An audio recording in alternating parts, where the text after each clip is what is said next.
they're not going to stop at Taiwan. The CCP doesn't think that, oh, okay, we're going to take Taiwan, it's going to be fine, that's it, we're done. No, the idea behind Xi Jinping's nationalism is this idea that China is somehow fated, that their destiny is to become the next superpower of the world, and that the world is gonna be under China. Do you think that this drill is also a representation to Japan and America? To think that Japan wouldn't get involved, no, Japan will get involved.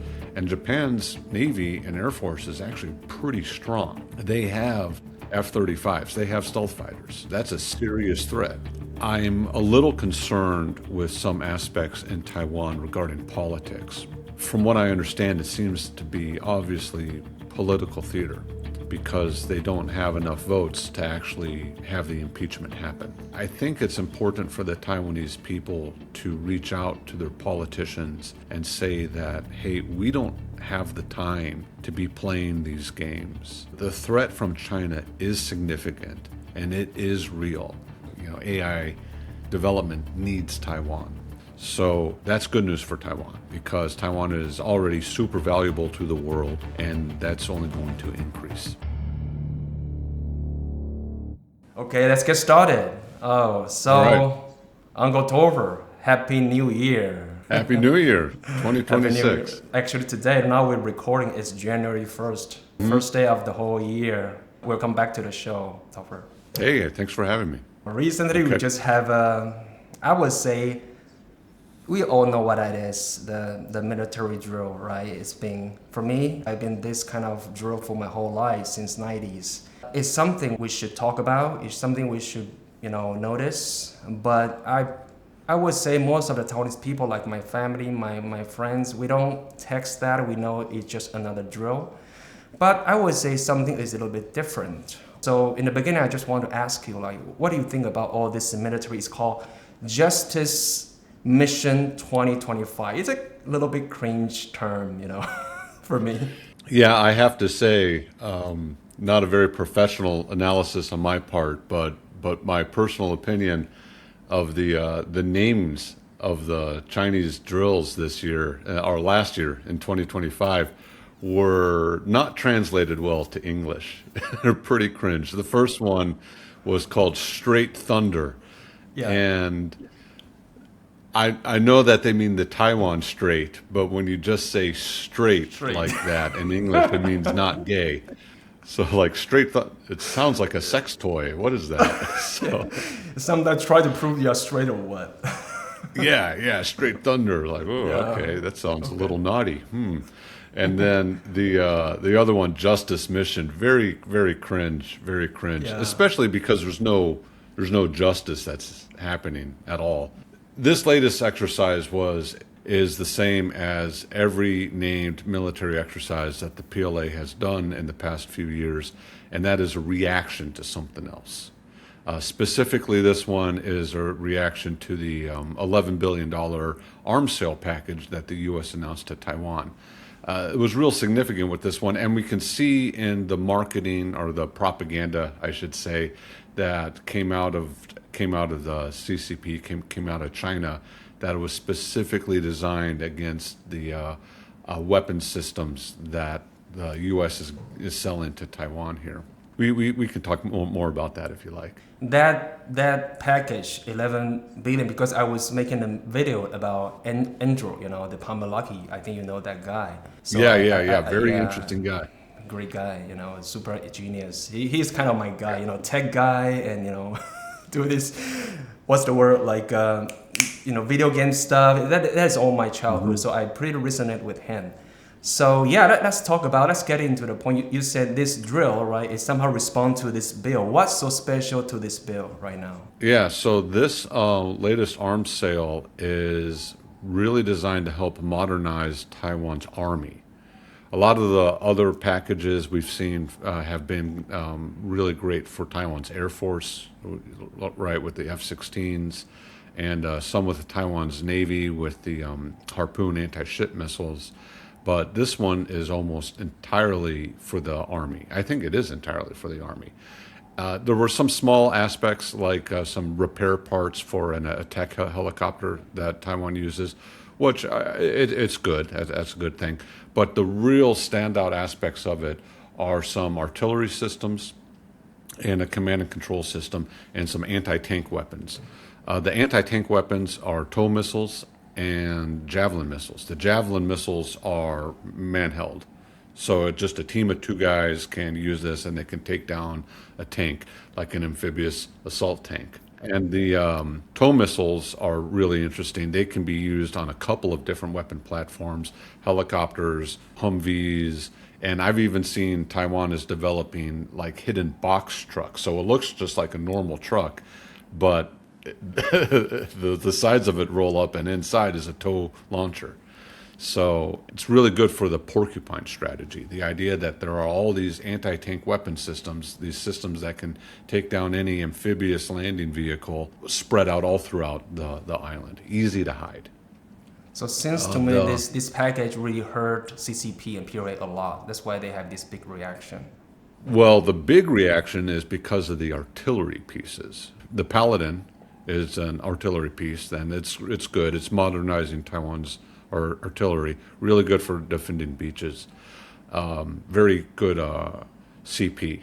What you're getting for the price is really good. But the real standout here are some more HIMARS systems, and these are rocket artillery. They can be used with what are called ATACMS missiles, and this is a precision long-range missile that can be fired from the HIMARS. Taiwan is being sold over 400 of these. Yeah, I'm pretty sure. You'll have to double check my number there. So the great thing about the ATACMS is that it's very long range and it's high precision.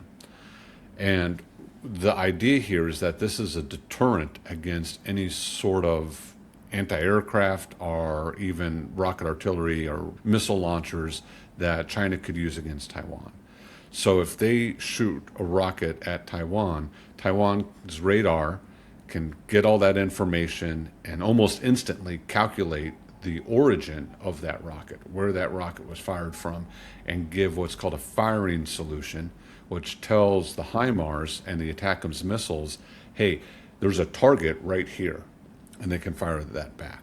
So once rockets are fired, missiles are fired, Taiwan's army now has the ability to return fire, counter fire, and destroy those rocket launchers and those. It really increases the capability of Taiwan's army. So Taiwan's army, because it has this range, is now also supporting Taiwan's Air Force and Taiwan's Navy, right? Taiwan's army will now have the range to attack targets that are on the coast, so any shipyards, any ships, any sort of missile launchers, rocket launchers. They can do counterfire against those. They can attack air defense systems. So that just gives Taiwan's Air Force and Navy a little bit more breathing room, hypothetically, right? Because China could possibly, they could do one of 2 things. They could ignore the threat and say, we're just going to accept the losses and keep their weapon systems close to the shore, or they will move them further back and out of range, which would make them less effective against attacking Taiwan. For those who don't know Uncle Topher, because I forgot to introduce it a little bit. I thought people would know you. No, because actually Uncle Topher is a former U.S. Army combat engineer captain and Iraq War veteran. Just like you guys know. Yeah. So, but here's another thing. I noticed there's another item in this package. It's called Tactic Mission Network, TMN, right. In this. Mm-hmm. Kind of interesting in this one because, recently we have this AI technology coming up, and I'm pretty sure in the future warfare, the AI would be a big part of it. So this kind of software is very important in this package this time. So can you tell me about this so-called Tactic Mission Network? What is this all about? So this is what we call a command and control system. And I think the best way to think about it is think about 20 years ago when you wanted to talk to a bunch of your friends and coordinate everything. you would have to use a phone call, right? Or, if you had a smartphone, you could do like a text message. There was no like line groups. There weren't Facebook groups. Sure. Okay, you couldn't send one message and have coordinate to a bunch of people at one time. So the Tactical Mission Network is a command and control group, which makes all that communicating much more efficient. Now, the example I gave there, that's not a very good analogy, but you understand that basically it's upgrading the communications aspect so that all that data can be transferred really easily across all the weapon systems, so that like the sniper pods on an F-16 flying around can communicate target information very quickly to M109 Paladins or HIMARS down on the ground. And it gives the commanders a much clearer picture of what's happening on the battlefield. It reduces what we call the fog of war, which is all the unknown aspects. It makes all these weapon systems become as efficient as possible and lets the commanders make the proper decisions and actions that are needed. All right, so there's another one, because recently I do some survey about this company called Anduril, founded by Palmer Luckey. Like I say, I think he's an interesting guy, and he came to Taiwan multiple times. He's a very legit guy, right? Very creative, entrepreneurship mindset, right? So I noticed there's a drone weapon. I think it's called Altius 600M. This kind of drone weapon right now. I think we got this year, like in August. He came to Taiwan, he delivered this weapon to Taiwan. And this time we have the package, we also have this one. And right. So tell me about this drone new technology weapon. How does that change the whole game? Is it also a reason why this drill come in, because CCP saw all this new kind of weapon? Well, the cool thing about Anduril in general is that they are taking a defense industry to basically a different concept. America got a little too comfortable, a little too complacent with some of their defense industry, and it would work in a sense where like the Air Force or the Navy would have an idea, and then they would put out a bid, and then like the old like Lockheed Martin, Northrop Grumman, they would say, okay, yeah, we can develop that, we can make that idea happen, and they put it together. Anduril's doing complete opposite. So they make the weapon system first. They think, hey, I think this would be a really good idea. Let's make it first. Let's prove that it works, and then sell that product. So they're doing it almost the same way that normal companies do it, right? That like, let's make the product first, and then prove that it's a good idea, and governments can be our customers. So when they're doing this, they're doing it where it's very efficient and cost effective in mind. And that's a big difference, that the stuff that Anduril is making is very effective and very cheap compared to the missiles that Lockheed Martin and Raytheon are making. The drone that we're talking about that was part of this weapon system, from what I understand, it could have different types of warheads on it. So I think it can transfer between like anti-tank, or anti-personnel, and it's a loitering drone. So it can launch off, and it can fly around, and it can wait until it actually gets its target acquired, and then it can strike. And all that time it's communicating. So if there's, say, a landing ship coming in, and it's loitering, and it's like, oh, this has been identified as a target, but then a Javelin crew kills that tank, kills that amphibious assault vehicle. Oh, target's taken care of. We can now keep flying around and wait for another target. Anduril is making a lot of really interesting systems like that, and even some of them can return back to the ground and just be refueled and reused. So very, very cost effective. Out of all the systems that they're making that I'm excited about for Taiwan, there's two. There's the cruise missile called the Barracuda, and it comes in different ranges. And these were Oh, actually, I don't think the Barracuda was presented at the Taipei Defense Trade Show this I think past year. I did some research. I think it is, and I've heard Maybe that it was, yeah. they also cooperate with Taiwanese organization. It's called 中科院, Yeah. Some kind of organization. But the great thing about the Barracuda is that they've modified it so that it can be launched from the ground. So usually cruise missiles are launched from a fighter jet, but this can be launched from the ground. So it could be kind of like the hidden tow missiles that we talked about earlier. Taiwan could just have cruise missiles hidden all throughout in shipping containers all over Taiwan. Right, porcupine strategy. The other weapon system that they're making is called a smart sea mine. And it basically looks like a torpedo, like a cruise missile, but for under the water. And it just lays dormant. And it waits till it gets a signal, and then it goes and finds the ship that its target is. It's called the Copperhead system. Yeah. Okay. And that was at the trade show. I did see that at the trade show. So it is being developed with Taiwan.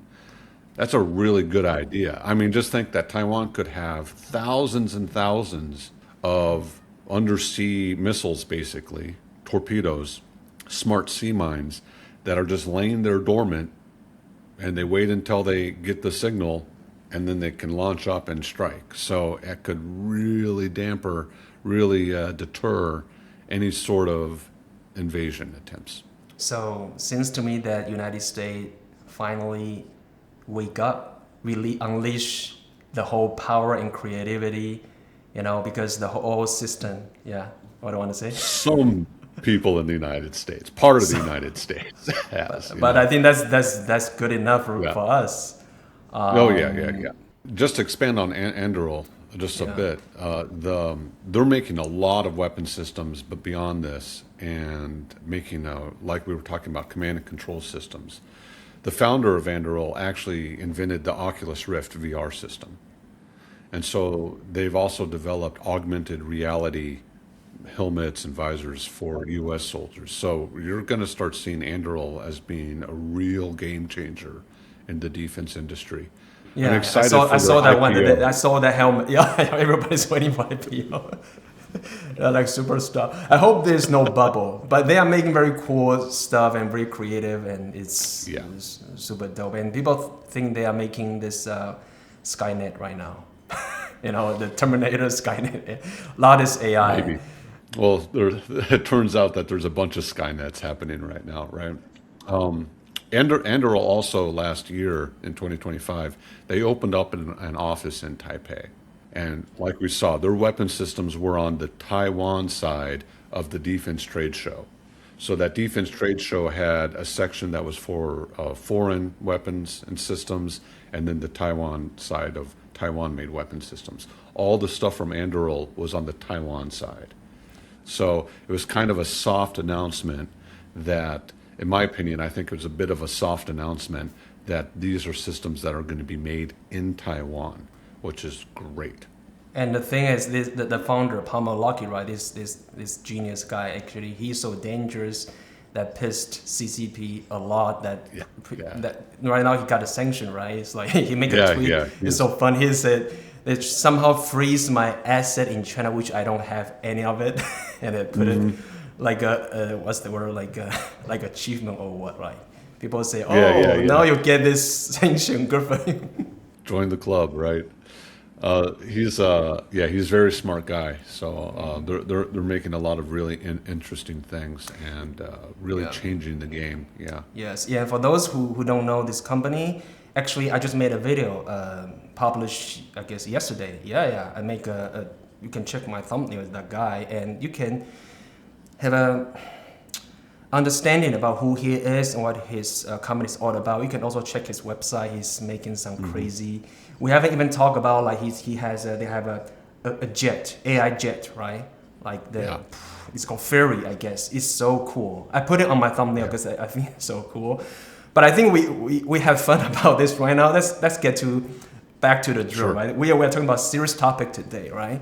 So, but I want to talk about this kind of image or clip released by PLA. For example, one I saw, like they have a footage, some drone saw this Taipei 101 and everybody's panic about it. Can you tell me about all this clip and all this video? What is it all about? That was probably actually taken before this drill even happened, that video. And having the capability to take a picture of Taipei 101 from well beyond Taipei is not hard, right? I mean, China has good cameras too. So I can understand how it could intimidate people and frighten people. And that was their goal. That was their idea. If you actually watch the clips and the videos that the PLA put out, you'll see all sorts of soldiers running around, different like cool drone action shots following the soldiers, and all sorts of different jets and weapon systems, and it's just cut scenes of 20 different aspects happening. It's all different times of the day and different weather, and there's music to it, and it's clear that that video was published and edited before the exercises actually happened, because they put that video out about like 6 hours into the actual exercise happening. So you're telling me that they got all that footage, edited it all together. So basically, they're making a trailer. yeah, basically. Which I get it. That's Chinese propaganda. A big part of all this is propaganda that is focused for the people in China. Okay. Right, and they even had, although I don't think it was official PLA, but there was people who put out a clip saying that in this exercise that the PLA, a helicopter came in and rappelled down and seized the ship that was carrying the HIMARS systems. Yeah, so this is on Chinese social media. This came out. Okay, and they had the videos of guys rappelling down and a helicopter coming towards the ship. So, as content creators, we know how easy it is to actually edit something and take stock footage and old footage and tell a story. And to someone who doesn't understand how that process works, it can seem very, very convincing. It's to get an emotional reaction out of people.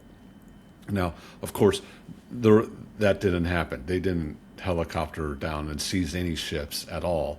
And those HIMARS aren't even being shipped to the U.S. yet. There's no HIMARS on any ships coming from the U.S. to Taiwan yet. But you can see how the target, the idea of it, is to attack that HIMARS weapon system. The live fire area that they did, and we can talk about this, that the big change, the big escalation with this exercise is that instead of what they usually do, where they say this is going to be our patrol area, this is the area where we're going to be operating in, they claim that whole area as live fire area. So saying that we're going to be testing weapon systems in this area, which makes it too dangerous for ships and for commercial aircraft to go through. So it disrupted a lot of flights. I don't think any major international flights were canceled. The only flights canceled were flights going to the outlying islands, Penghu, Jimin, Matsu. But it did disrupt and delay some stuff. I'm not sure, but it wouldn't surprise me if these claimed live fire areas were the largest in all of history, because it's an absurdly huge amount to claim for live fire. The size of the area is way, way, way too big. So it's a huge gray zone tactic, really discourteous. Mm-hmm. It's leveling up the intimidation. So they did escalate a lot in that aspect. If I could compare it to something like if they're doing construction on a road, how they'll put up the cones to say like, hey, this is now a construction area. You can't drive into this area. So say they needed to do a minor construction on the road, maybe fix one pothole, one hole in the ground for the road, but they put out 100 kilometers worth of cones saying nobody can come into this area. It's a huge exaggeration, an abuse of the goodwill and their power. The only confirmed actual live fire that I saw was from the Chinese version of HIMARS. So again, we have that HIMARS coming into play again. and they were fired from small islands on the coast of China out towards Taiwan. There were basically two separate times where 17 rockets were fired to the north side of Taiwan and then 10 to the southern side. And they landed all in the sea. What's strange about this is that these rockets they come in pods of 10. So 20 were probably launched towards the north, but only 17 were detected, which tells me that 3 of them probably didn't actually go far enough in to get noticed, that they probably failed halfway, or maybe they didn't even launch at all. Or maybe they just weren't detected, but I doubt that. I think it's much more likely that the Chinese missiles failed partway. So I'm curious, because you just recall me, do you think that this drill is also a representation to Japan and America, try to show them that, okay, it's not easy for you guys to support Taiwan, we can just take over decisively, that you cannot even have time to support Taiwan? Do you think that also have this kind of message?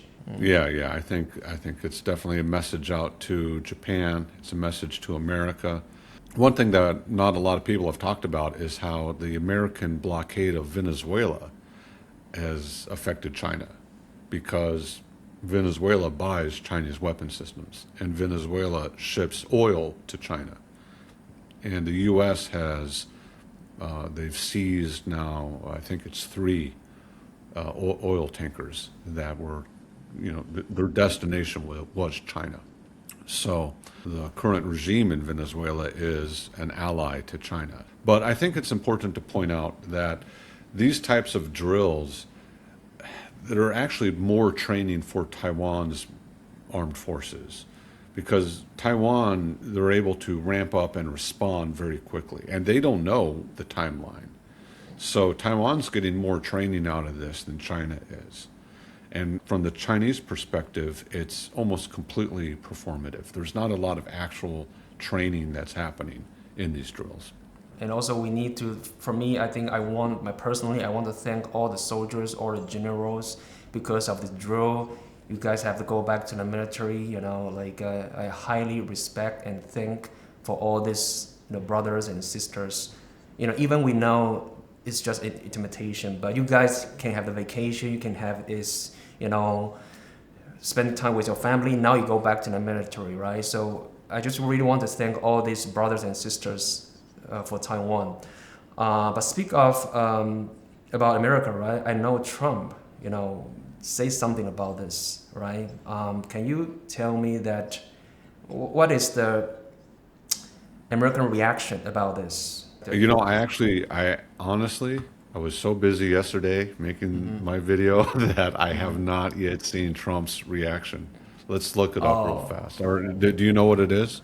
Yeah, he basically says something like, she didn't tell me that, and nothing will happen. Everything just like the same, for the past 25 years. Seems to me he didn't want to bring that up. That's my understanding. Yeah, I just quickly looked up. Yeah, Trump basically, I guess he said that he's not worried about it. Like he used to be. I think that's appropriate response, that he's not worried. Trump, they're still negotiating with China, and Trump is very transactional. He likes to make deals. He doesn't want to insult or anger people like Xi or Putin or even Kim Jong-un, sorry.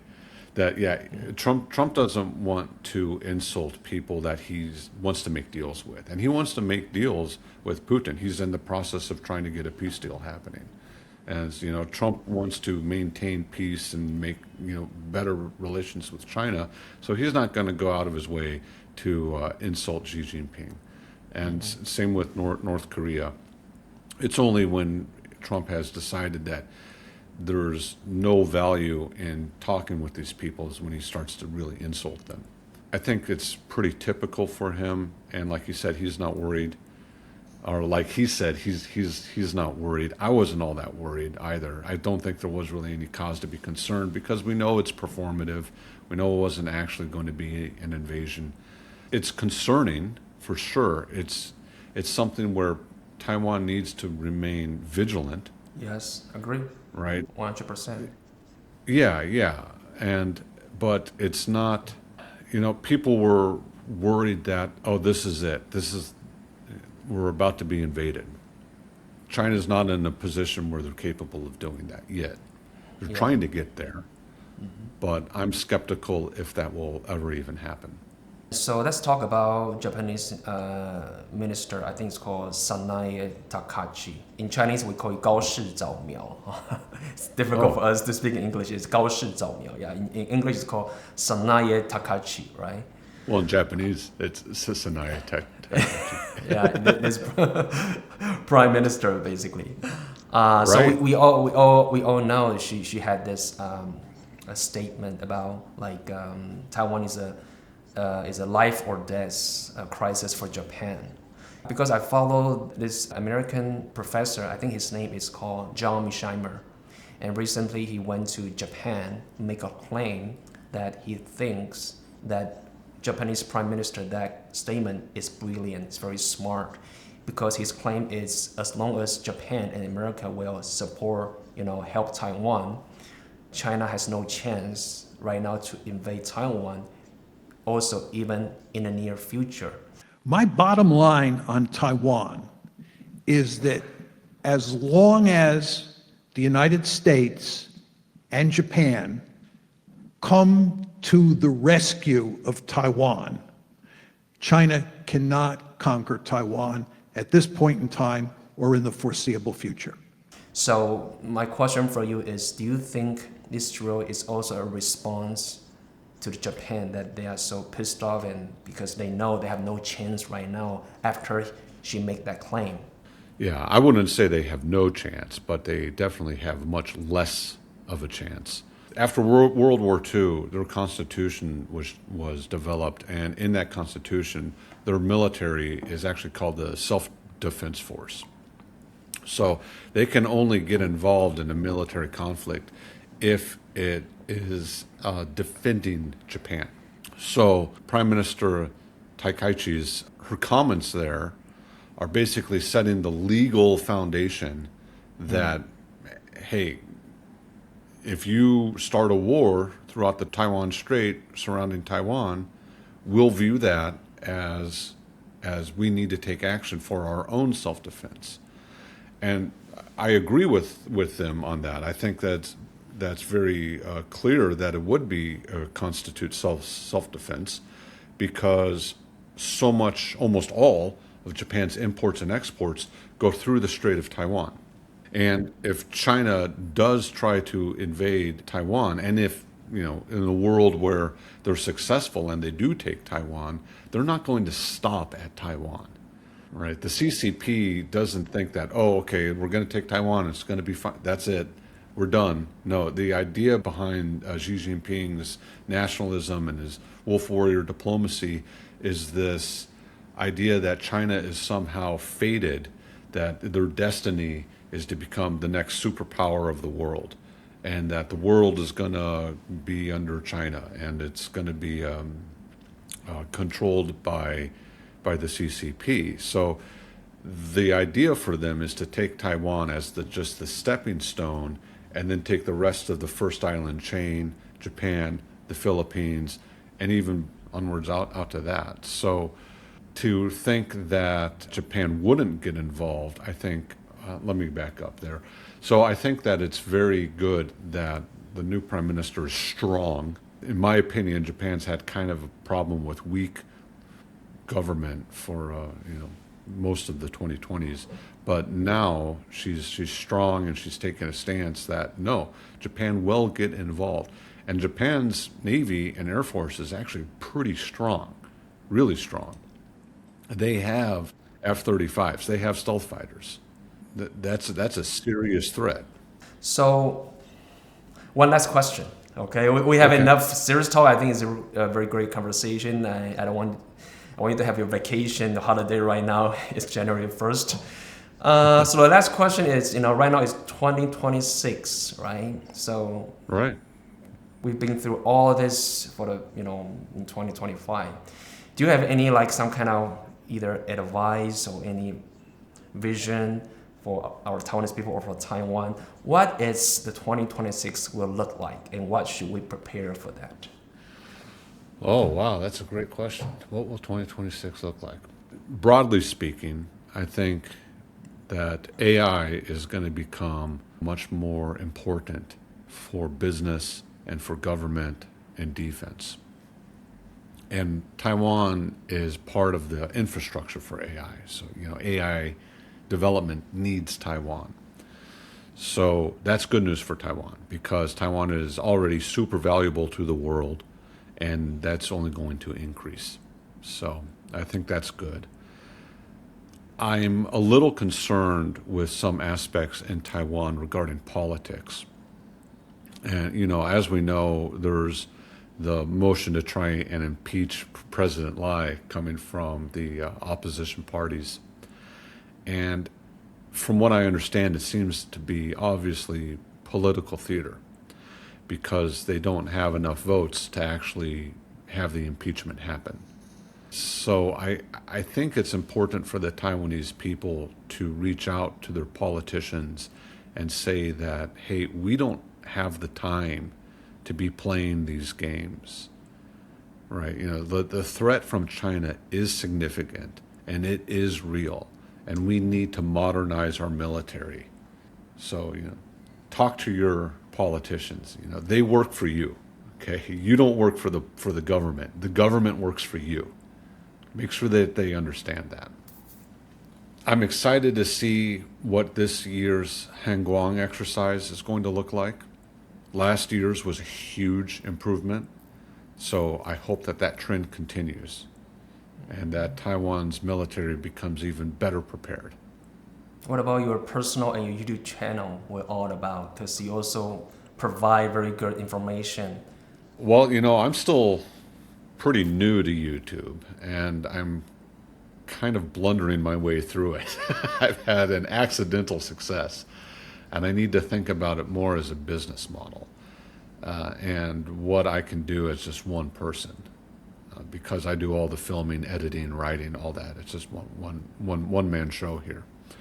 I think I need to take my position a little more seriously, honestly, and try to put out content that is more targeted towards younger generations, because the youth of Taiwan are very, very important for they're the people that are going to be making the decision to join the military. They're coming into a place where they're going to need to be informed voting, things like that. So I need to make more shorts, smaller content, shorter content. I think I've decided that I need to do that. I always have a problem in my life where when I start talking about something, anything, I just assume that the people that I'm talking about have all the knowledge that I do.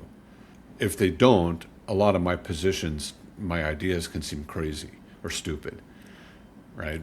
So I think I have to do a better job at just getting out like proper education and things that to me seem obvious, like, for example, trusting the CCP's messaging, trusting the PLA propaganda as being true. Obviously, to me, that's stupid. That's a dumb idea. But to someone who doesn't really pay attention and doesn't have all the knowledge, all the history of seeing how many lies they've been caught with, they might not understand that it's a really bad idea.